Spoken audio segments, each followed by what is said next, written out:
বন্ধুরা, একটা মারাত্মক খতরনাক খবর বেরিয়ে এসছে। পাকিস্তানের ওপর তো যেন বিপদের পাহাড় ভেঙে পড়েছে। আজ্ঞে হ্যাঁ, ভারত একটা পাকিস্তানি ড্রোন ধ্বংস করেছে। সেই সঙ্গে পাকিস্তানের 15 জন জওয়ানও মারা গেছে। কি কি হয়েছে সেটা আপনাদের বলছি, শেষ অবধি সঙ্গে থাকুন।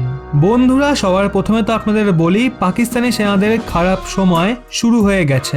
আজ্ঞে হ্যাঁ, এখন লাগাতার পাকিস্তানি সেনাদের ওপর হামলার খবর আমরা পাচ্ছি।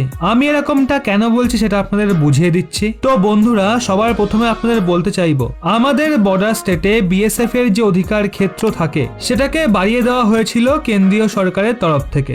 যদিও এর বিরোধ আমরা দেখতে পেয়েছিলাম, বিশেষ করে পাঞ্জাবে এবং পশ্চিমবঙ্গে। কিন্তু এটা কতটা গুরুত্বপূর্ণ পদক্ষেপ ছিল সেটার আন্দাজ এখন আপনারা করতে পাচ্ছেন।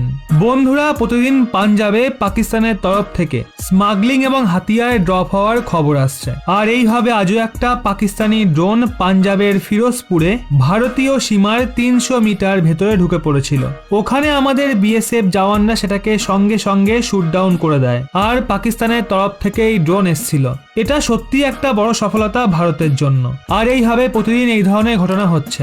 এর জন্য আমি আপনাদের বলছি, বিএসএফদের অধিকার ক্ষেত্র বাড়ানো একটা ভীষণই পজিটিভ এবং উল্লেখযোগ্য পদক্ষেপ। আর এরই সঙ্গে সঙ্গে পাকিস্তানের ওপর বিপদ কিভাবে থামার নামই নিচ্ছে না এটা জানবো। তো কিছুদিন আগে টিটিপি অর্থাৎ তেহরিক-ই তালিবান পাকিস্তানের থেকে সিজফায়ার তুলে নেওয়ার সিদ্ধান্ত নিয়েছিল। সেটার পর থেকেই লাগাতার হামলা হচ্ছে তাদের ওপর। আগের দিন খবর বেরিয়ে এসেছিল 8 জন পাকিস্তানি সেনাকে হত্যা করেছে বালোচ যোদ্ধারা। এরপর আবার আজ খবর বেরিয়েছে পাকিস্তানের খাইবার পাখতুনখা এলাকাতে একটা রিমোট কন্ট্রোল বোম তাদের কনভয়ে হামলা করে দেয়, যার পর তাদের মিলিটারির অনেক গাড়ি নষ্ট হয়ে যায়। একটা মারাত্মক ধামাকা হয়। এই হামলার দায়িত্ব টিটিপি দ্বারা নেওয়া হয়েছে। আর তারা বলছে 15 জন পাকিস্তানি সেনাকে তারা হত্যা করেছে, তার থেকেও বেশি আহত হয়েছে। যদিও পাকিস্তানি সেনার তরফ থেকে এই নিয়ে এখনো কোনো ক্লিয়ারিফিকেশন বা স্টেটমেন্ট আসেনি, তো তারা এই ঘটনাকে ধামাচাপা দিতে চায়। কিন্তু আলাদা আলাদা সোর্সেস রিপোর্ট করছে আর স্বয়ং টিটিপি এই রিপোর্ট দিয়েছে। এরই সঙ্গে ওআইসি দেশের যে ডেলিগেশন আসার কথা ছিল এলওসিতে যাত্রা করার জন্য তাদেরকেও টিটিপি হুমকি দিয়েছে। যদি ওআইসি দেশের প্রতিনিধিরা এখানে আসে তাহলে টিটিপি এর উপর হামলা করবে। এটা ভীষণই একটা ক্রিটিক্যাল কন্ডিশন হয়ে উঠেছে পাকিস্তানের জন্য। এই খবরটা পেয়ে আপনাদের কেমন লাগলো তা অবশ্যই নিচে কমেন্টে জানান। পাকিস্তানের বন্ধু যে চীন সে কথা সকলেরই জানা, তবে অনেকেরই অজানা যে তুরস্ক বেশ কিছু বিষয়ে পাকিস্তানকে সাহায্য করে থাকে। কাশ্মীর ছাড়াও একাধিক বিষয়ে পাকিস্তানের পাশে দাঁড়িয়েছে তুরস্ক।